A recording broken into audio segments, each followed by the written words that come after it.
Good morning, students. In our last class, we have studied about the water. Today, we will study about the water and its form and what is water cycle. Let's start. Change in the form of water. Water कौन सी form में change होता है? In our previous class, we have studied that water has three states: liquid, solid, and gas. Liquid state is water we use. Solid state is ice, and gas state is vapors. When you keep water in an ice tray and place the ice tray inside a fridge, the water turns into ice cube. जब आप ice tray में पानी डालती हैं और इस ice tray को आप फ्रिज में रख देती हैं तो ये वाटर आइस क्यूब में कन्वर्ट हो जाता है. The conversion of liquid into solid due to lowering of the temperature is called freezing. पानी का लिक्विड फॉर्म से सॉलिड फॉर्म में कन्वर्ट होना due to lowering of temperature हम फ्रीजिंग कहते हैं. Take some ice cube from the tray and put them in a container. अब आपको आइस क्यूब्स को लेना है और कंटेनर में डालना है. The ice cube will start melting after some time. तो ये आइस क्यूब मेल्ट होना स्टार्ट हो जाते हैं. The conversion of a solid into liquid due to increase in temperature is called melting. और सॉलिड लिक्विड में कन्वर्ट होता है इंक्रीजिंग ऑफ द टेम्परेचर के कारण, उसे हम मेल्टिंग बोलते हैं. Now heat the water from after melting of ice in A pan. और जब आइस मेल्ट हो जाता है उसके बाद हम इसे एक पैन में डाल के गर्म करते हैं. The water will evaporate and change into water vapour. तो पानी इवोपरेट होता है और वाटर वेपर में चेंज हो जाता है. This is the gaseous form of water. ये वाटर की गैसियस फॉर्म है. The conversion of liquid into gas on heating called evaporation. और गैस लिक्विड फॉर्म का गैस में कन्वर्ट होना हीटिंग के कारण इवोपरेशन कहलाता है. The water form of wet cloth get evaporated leaving the cloth dry. और हम जो गीले कपड़े सुखाते हैं वो इवोपरेशन के कारण ही ड्राई हो जाते हैं. When you put ice cube in a glass of water, you will notice drops of water on the walls of the glass. These water droplets from when the vapor present in the air comes in contact with the cold gas, the conversion of gas into liquid on cooling is called condensation. हम जब क्या होता है कई बार glass के अंदर ice cube डालते हैं तो आपने ऑब्जर्व किया होगा कि ग्लास के बाहर आपको वाटर ड्रॉपलेट दिखाई देते हैं. ये एक्चुअल में क्या होता है कि जब गैस के वाटर वेपर वाटर के आइस क्यूब के कांटेक्ट में आते हैं तो कूलिंग के कारण गैस लिक्विड में कन्वर्ट हो जाता है. इस प्रोसेस को हम कंडेंसेशन कहते हैं. अब let's we start water cycle. The cyclic movement of water from earth surface to the atmosphere and back to the earth known as water cycle. पानी की मूवमेंट साइक्लिक के रूप में जब अर्थ सरफेस से एटमॉस्फेयर में जाना और एटमॉस्फेयर से वापस अर्थ पे आना एक साइकिल के रूप में चलता है जिसे हम वाटर साइकिल बोलते हैं. During this process water change state in different steps. इसके अंदर वाटर डिफरेंट स्टेप में चेंज होता है. First, water from the oceans, lakes, rivers and etcetera are heated by the sun. पानी जो ओशियंस, लेक्स, रिवर्स वगैरह में होता है सन के द्वारा हीट एब्जॉर्व करता है. It's evaporates to form water vapour. और ये इवोपरेट होके वाटर वेपर बनाता है. Plants give out water vapour by the process of transpiration. Plants transpiration process के द्वारा वाटर वेपर रिलीज करते हैं. Water vapour rise up and condense to form water droplets. और वाटर वेपर ऊपर उठते हैं और कंडेंस होते हैं और वाटर ड्रॉपलेट्स बनाते हैं. The water droplet join together to form clouds. Water vapour आपस में ज्वाइन होके क्लाउड्स बनाती हैं. They fall back on Earth's rain. वे अर्थ के ऊपर रेन के रूप में आते हैं. Snow, hails और sleet. This is called precipitation. इसे हम precipitation कहते हैं. आप यहाँ पे साइकिल देखेंगे, वाटर साइकिल. आप यहाँ देख रहे हैं कि ओशंस वगैरह है, इसके ऊपर सन रेन जा रही है. सन रेन जाने से वाटर ऊपर की ओर उठ रहा है, इवोपरेट होता है, वेपोराइजेशन होता है, ऊपर जाता है. ऊपर ये वाटर एयर, डस्ट पार्टिकल्स वगैरह के कांटेक्ट में आता है और ऊपर का एटमॉस्फेयर कूल होता है कंपैरिजन टू अर्थ. तो यहाँ पे कंडेंसेशन होता है. और ये वेपर क्लाउड्स की फॉर्म में कन्वर्ट हो जाते हैं। ये क्लाउड जब हैवी हो जाते हैं तो ड्रॉपलेट्स के रूप में वाटर वापस नीचे गिर जाता है, जिसे हम रेन कहते हैं। तो आप ऑब्जर्व करेंगे कि ये पानी ऊपर गया, ऊपर से नीचे आया, इस तरह ये का एक सर्कल बन जाता है। इसी सर्कल को हम वाटर साइकिल बोलते हैं। Some of this rain water seeps into the soil and form ground water. और ये जो रेन वाटर है धीरे धीरे सॉइल के द्वारा अंडरग्राउंड तक जाता है, जिसे हम ग्राउंड वाटर बोलते हैं। The passing of water through the gaps in the soil is called infiltration. The level of the ground where the water gets collected from water table. This groundwater may come out of the surface through the cervix in the form of natural springs. और ये ground water जब अर्थ में जाता है तो water table को increase करता है। Water table means level of the water in underground, और इसे हम मैनी स्प्रिंग्स के द्वारा प्रोसेस के द्वारा इसे बाहर निकाल लेते हैं। During precipitation the water droplets mix with dust particle and gases present in the air. Precipitation के दौरान क्या होता है, जो वाटर ड्रॉपलेट है वो एयर में प्रेजेंट डस्ट पार्टिकल और गैसेस से मिक्स होती है। Rain drop combine with the harmful gases such as oxide of sulphur and nitrogen to form acid like sulphuric acid and nitric acid.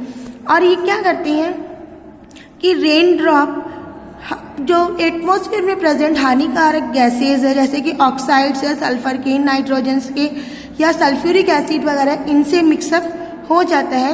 Rain water with these acid form acid rain. और rain water जब acid के संग mix होता है तो acidic rain करता है। Acid rain is harmful for the soil.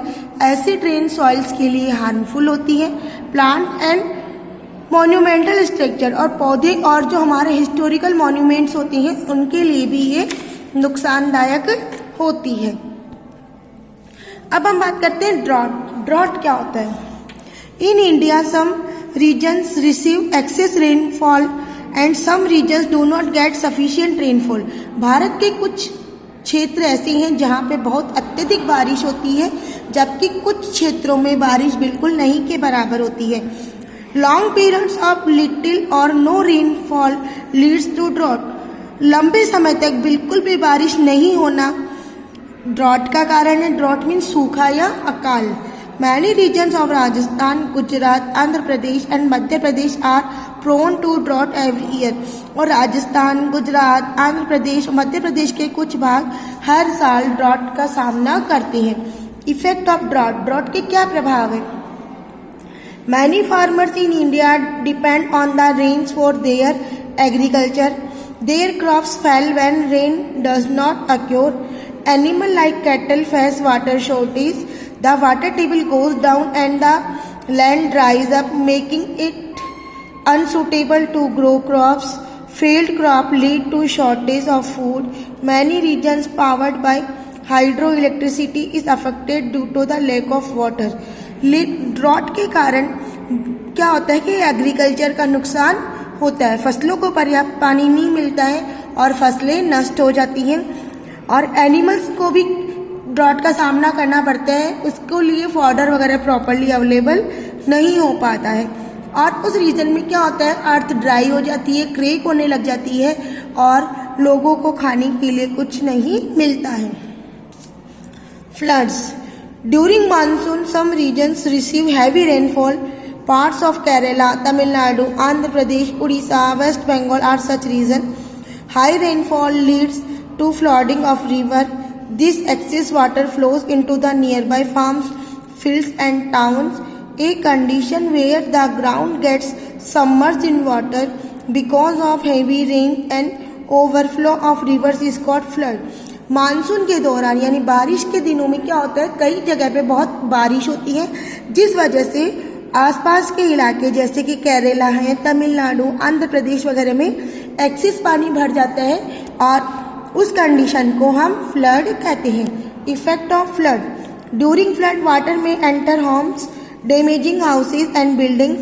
The stagnant water leads to unhygienic conditions, spreading waterborne disease such as cholera and malaria. These diseases can sometimes lead to epidemics. और बाढ़ के कारण क्या होता है कि जो बाढ़ का पानी है वो घरों में घुस जाता है, और घरों में घुसने से जो कंडीशन होती है वो अनहाइजीन हो जाती है। उस कंडीशन में कई वाटर बॉर्न डिजीज जैसे कि कॉलेरा वगैरह है, मलेरिया मच्छरों के कारण होता है, और मच्छर पानी वाली जगह पे प्रोड्यूस होते हैं, तो कई डिजीज प्रोड्यूस होने लगती है और वह हार्मफुल कंडीशन ले लेती है, और अगर इनका इफेक्ट ज़्यादा बढ़ जाता है तो ये एपिडेमिक बन जाते हैं, यानी महामारी का रूप भी ले लेती है। The strong flow of water from the rivers damage the crop, shortage of food and clean drinking water affect the life of animal and human being। और पानी के अत्यधिक प्रभाव के कारण रिवर के डैमेज होने लग जाता है, डैमेज होने से पानी बहने लगता है, और फूड वगैरह की और ड्रिंकिंग वाटर की शॉर्टेज होने लगती है, और एनिमल को और ह्यूमन बीइंग को मैनी प्रॉब्लम फेस करनी पड़ती है। The road gets washed away, जो सड़कें होती है वो नष्ट हो जाती है। Supply of current is harm due to the damage of electric poles, electric pole damage होने के कारण इलेक्ट्रिसिटी की सप्लाई भी इफेक्टिव होती है। This leads to shortage of electricity and loss of communication, और इनके कारण क्या होता है, इलेक्ट्रिसिटी नहीं मिलती है और कम्युनिकेशन यानी कि टेलीफोन वायर्स वगैरह डैमेज हो जाती हैं, और रेंज कैच नहीं हो पाती टावर की, तो लोगों के बीच में संवाद खत्म हो जाता है। कंजर्वेशन ऑफ वाटर, वाटर को हम कैसे कंजर्व कर सकते हैं। Water should be use judiciously, water का यूज हमें बहुत समझदारी से करना चाहिए। We can not create nature resources, हम नेचुरल रिसोर्सेज क्रिएट नहीं कर सकते। The only way to maintain continuous supply of water for the population is its judicious use and conversation. ये केवल क्या है, तो नेचुरल सोर्स है, हम इन्हें प्रोड्यूस नहीं कर सकते, केवल इनको हम जूडिशली यूज करते हुए इनको बढ़ा सकते हैं। Conservation means avoiding wastage of resources available to us. Conservation का मतलब है कि जो रिसोर्सेज हमें मिले हैं उनके हम वेस्टेज नहीं करें, और जो हमारे पास अवेलेबल मटेरियल है उनका हम ध्यान रखें। Clean drinking water suitable for human consumption is known as portable water.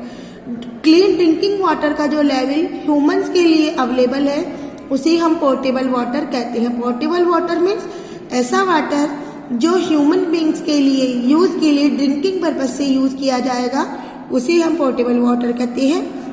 Proper storage, maintain and distribution of water from the sources such as river and lakes should be undertaken by constructing dam, reservoirs and pipelines. Fixing leakage can save a lot of water from going into the drains। तो इसके लिए हम क्या कर सकते हैं, reverse, lakes वगैरह के ऊपर हम ड्रेन्स वगैरह कंस्ट्रक्ट करा सकते हैं और पानी की सप्लाई को रोक सकते हैं। साथ में अगर घरों की पाइपलाइंस में लीकेज है तो उनको भी रिपेयर करके हम पानी को लॉस होने से रोक सकते हैं। One of the best way to conserve water by the minimise usages of the water at home, और घरों पे पानी का मिनिमम यूज करते हुए हम पानी को सेव कर सकते हैं। बात using water in a bucket and avoid using shower, नहाने का पानी हमें बकेट में यूज करना चाहिए, शावर को अवॉइड करना चाहिए। क्योंकि बकेट में क्या आप एक फिक्स अमाउंट लेके बैठेंगे नहाने के लिए, जबकि शावर आप यूज करेंगे तो आपको आइडिया नहीं रहेगा कि आपने कितना पानी वेस्ट कर दिया। Turn off the water tap when not in use, जब पानी यूज नहीं आ रहा तो आपको टैप को ऑन ऑफ कर देना है। Use bucket and a mug to water the plant instead of using hose to avoid wastage of water. पेड़ों पौधों को पानी देने के लिए बकेट और मग का यूज करें, ना कि आप डायरेक्ट पाइप से पानी दें। Fix leaking tap and hoses, employing drip irrigation in irrigational lands save a lot of water, और जो एग्रीकल्चर लैंड्स है वहाँ पे आप ड्रिप सिस्टम का यूज करते हुए इरीगेशन करें ताकि आप पानी को बचा सकें। In the drip irrigation method crop are provided sufficient amount of water without any wastage. Drip system के अंतर्गत पौधों को पर्याप्त पानी दिया जाता है और पानी वेस्ट भी नहीं होता है। Planting trees and increasing the forest cover leads and to increase the frequency of the rainfall, हमें प्लांट्स वगैरह इंक्रीज करना चाहिए ताकि हम फॉरेस्ट वगैरह की जो रेंज है वो बढ़ेगी, और ये रेंज बढ़ने से बारिश ज़्यादा होगी। Water from the trees and plants pipe to give out water vapor into the atmosphere and form clouds on condensation. Population of river, lakes and ponds due to the disposal of water waste from industries in the making of water unusual. जो population जनसंख्या है वो reverse, lake का पानी के अंतर्गत क्या करती है कि अपना गार्बेज डाल देती है। गार्बेज डालने से ये जो पोर्टेबल वाटर है वो वेस्ट हो जाता है। और जनरली इंडस्ट्रीज वगैरह में भी यही होता है कि industries after usages of water जो केमिकल वाला वाटर है उन्हें रिवर्स, पॉन्ड्स वगैरह में सप्लाई कर देती है और ये पानी हार्मफुल बन जाता है। A lot of rain water runs down to the drain during monsoon. Monsoon के दौरान जो रेन वाटर है बहुत बहता है। This water can be conserve for usages of the replenish ground water level. इस पानी का हम यूज ग्राउंड वाटर लेवल बढ़ाने में कर सकते हैं। अब हम बात करते हैं रेन वाटर हार्वेस्टिंग। हम वाटर को हार्वेस्ट कैसे कर सकते हैं। Rain water can be collected from roof top through pipes and allowed to flow in a tank below. Rain water को हम कलेक्ट कर सकते हैं पाइप्स के द्वारा और इन्हें हम टैंक में कलेक्ट कर सकते हैं। This water can be later use for watering plants and cleaning vehicles. इस पानी का यूज हम पेड़ पौधों को पानी देने में या व्हीकल्स क्लीन करने में कर सकते हैं। फर्स्ट है roof top rain water harvesting. This method involves collecting rainwater from rooftop in dug out ponds, vessels or underground tanks to store water for long period. This water seeps slowly into the ground to reach the groundwater. आप क्या कर सकते हैं, ये पानी के लिए आप एक खड्डा तालाब टाइप कुछ खोद सकते हैं और पानी को टैंक के द्वारा इसमें डाल सकते हैं। धीरे धीरे ये पानी अर्थ एब्जॉर्ब कर लेगी, आपकी सॉइल एब्जॉर्ब कर लेगी और ये ग्राउंड वाटर लेवल को इंक्रीज कर देगा। Open drain tank water harvesting. In this method, the water flowing on the roads, grounds or lawn etc. is collected in ponds, kacha drain tanks etc. This water is allowed to penetrate into the ground to restore the ground water. और इस पानी को हम क्या करेंगे, Pond's, कच्चा drains वगैरह में इकट्ठा करेंगे और ये पानी धीरे धीरे इकट्ठा करने के बाद ग्राउंड लेवल को इंक्रीज करेगा। तो ये था about the water. I hope you have understand very well.